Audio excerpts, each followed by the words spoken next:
um, doing my usual early morning routine. Can't really do any real work because they're drilling outside. So, sitting here thinking, having a conversation with myself, and I'm sure Jesus is somewhere on the main line. But just sitting here thinking um, that I'm blessed, one, and two, I'm good. So I asked myself, I wonder why people think that when you don't have certain things or things don't look a certain way, that you're not good or you're down and out. Um, I've thought about some folks that I've met along my life journey, and they have all these things that they're trying to impress people with, or they're trying to be perfect, but there's a certain level of stress that they bring with that, and sometimes they impose that on others. And so life itself is stressful. So we go through everyday stress in life, and that's enough. And we're learning how to deal with the basics. So why stress ourselves out trying to be perfect, trying to be somebody that's accepted by the world or others? I just watched an amazing interview about turning down the noise, and that's one thing that I definitely learned for myself, how to turn down the noise.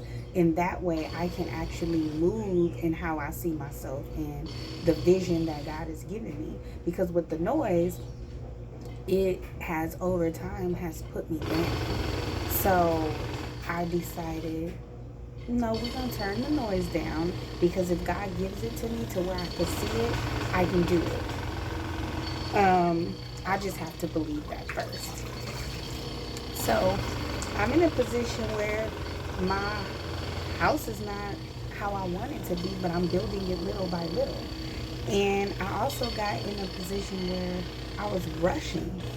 And no, it doesn't mean drag your feet, but rushing as if like I need to rush. And I'm like, I'm not getting nothing done trying to rush. So what if I just take my time and I just gradually watch things flourish?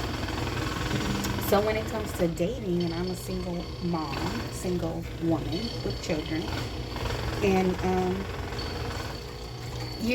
when I decided to date after I split from my kid's father, I met a few characters, and it's just interesting. Like, because I'm so modest, quiet, I have this young face, I think they tend to think maybe I don't have a backbone. So when I actually speak up for myself, I'm sure I'm not the only person that got it. Oh, you're difficult. Oh, you're just this, you're just that. No, I have a voice. I'm going to use it, and I'm also going to be respectful at the same time. But just this whole idea of we want to mold people into something. We don't do the molding. God does the molding. So what I'm learning in one of my new relationships of 2020, and it's not a necessarily romantic relationship, it's a friendship, but you don't do the molding. You pray to God. You look at who that person already is. You look at what that person's vision and mission is and who they aspire to be. And you choose whether you want to move forward with them. You choose how you want them in your life.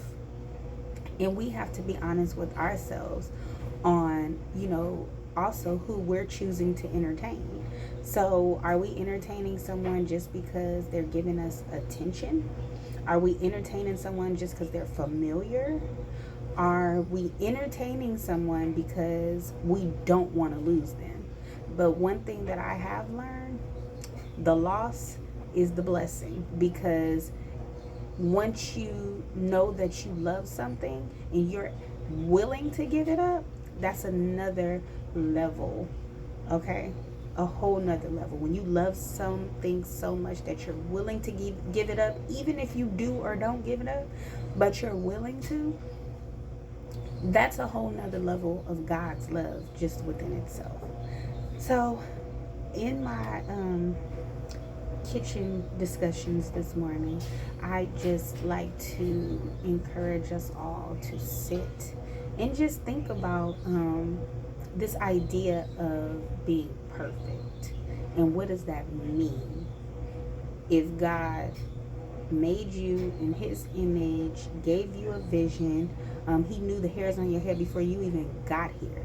So if that's the case, what are we trying to do?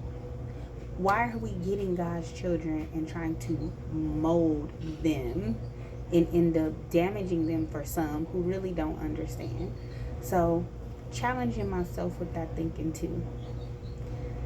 And hopefully I can bring you guys more kitchen confessions or whatever.